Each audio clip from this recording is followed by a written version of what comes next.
नमस्कार दोस्तों, मैं छोटी उपाध्याय, मेरी बहन कंचन पांडे अपने YouTube चैनल पे आप सबका स्वागत करते हैं।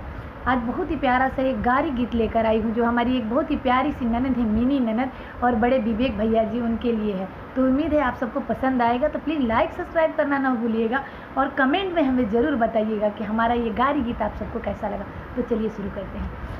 दिल्ली शहर से प्लेन चले बनारस में चरपैया, विवेक के मिनी भाग गईली, आई हो दादा कहिया, विवेक के मिनी भाग गईली, आई हो दादा कहिया, अजय के कुसुम भाग गईली, आई हो दादा कहिया, विजय के कुसुम भाग गईली, आई हो दादा कहिया, विवेक के मिनी भाग गईली। मुंशी खोजे दरोगा, खोजे खोजे लासी पहिया, मुंशी खोजे दरोगा, खोजे खोजे विवेक भैया, विवेक के मिनी भाग गईली, आई हो दादा कहिया, विवेक के मिनी भाग गईली। रोवेले विवेक भैया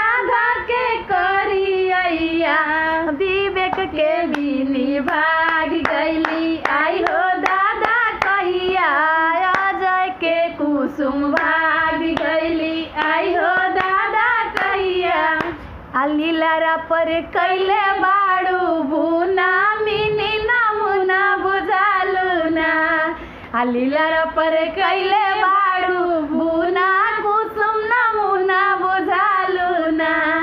एगो सोनार दुगो टीका ले आवे, एगो सोनार दुगो टीका ले आवे, सोनार के देले बाड़ू चुमा, मिनी नमुना बुझालू ना, सोनार के देले बाड़ू चुमा, मिनी नमुना बुझालू ना।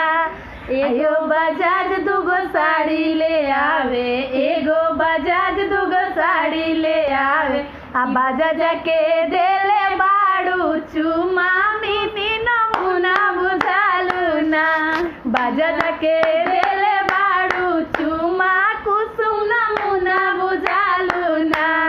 हमरी भैया के देले बाड़ू चुमा, कुसुम नमुना बुझालू ना।